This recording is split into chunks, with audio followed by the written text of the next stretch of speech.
हजारों हजार रुपया भैया मेन माइकवा के तन देखे तन उठा दे तनी बैटरी डाउन कर दे। हेलो हेलो ट्रेबल डाल के हेलो ठीक बढ़ा दी। हजारों हजार रुपया पुरस्कार आइल बा। हां हां हां ध्यान दे कोई मुंडा जी घबराए करना चाहे। हां ये बा कथा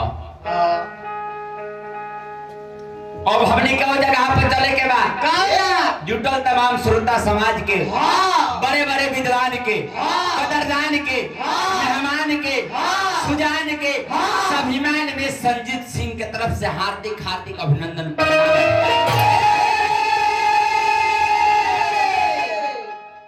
गाना बजाना में देखी भैया माइको नहीं के बोला। अरे तो हमारे यही आवाज ज्यादा। हां हमारे माइको ने क्या बोला भैया? यही आवाज है वीरेंद्र बाबू मर गए हमारा वजह सुनते।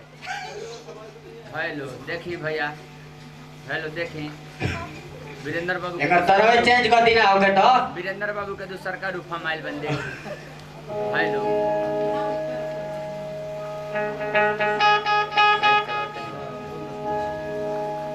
जय श्री राम हर हर महादेव। माइक तक जाने जे हमारा वजह बढ़ा जिले में भैया देख ली भैया देखी हेकरा के देखी हेकरा। अरे चालू ना कर चालू। अच्छा तो माने एकरा का हम माइकवा तूर देम तब चालू होई। दिन माइकवा ने कर ले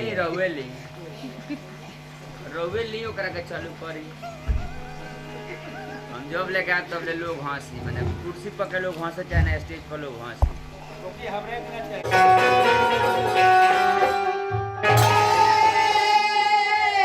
ई तो गोला के कार्यक्रम कोनो नहीं है ना जानो में ढेर बातें कहनी हो को। हां लेकिन यही में सब कह लेवे के बा। नरे नरे ना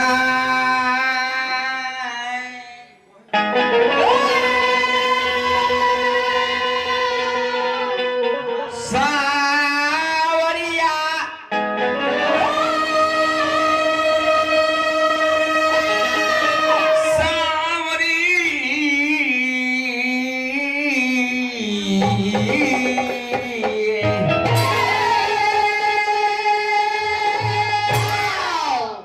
खूब प्रेम से बोल दी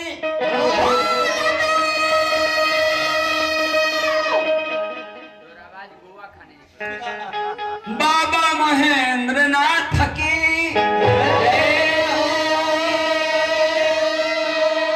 भावे वाली मैया की जय हो एक बार प्रेम से बोले जवनवा मैनवा सुगनवा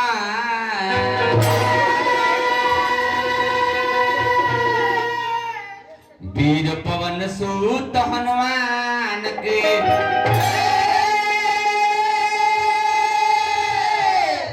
आज हमने के गो बबुआ के जन्म के बड़े बाबा बर्थडे में हमने के उपस्थित बानी जा। तो चलिए महाराज 4 गो वेद बा 6 गो शास्त्र बा 18 गो पुराण बा 109 उपदेश बा श्रीमद् देवी भागवत महापुराण पढ़ब तब पता चली जे सृष्टि माता रानी से हो। शिव पुराण पढ़ब तब पता चली जे सृष्टि शंकर भगवान से हो। गणेश पुराण पढ़ब तब पता चली जे सृष्टि गणेश भगवान से हो। पुराण पढ़ब तब पता चली जे सृष्टि संजीत सिंह से। हम कौना के माने कौना के ना माने। हां भैया पैसा देने का अच्छा अगली में धरा गेल बा। ऊपर आ जाए हां यहाँ कभी बानी जाने जे यहाँ के अपना के जाने जे राइफल लेके तब निमन लगे।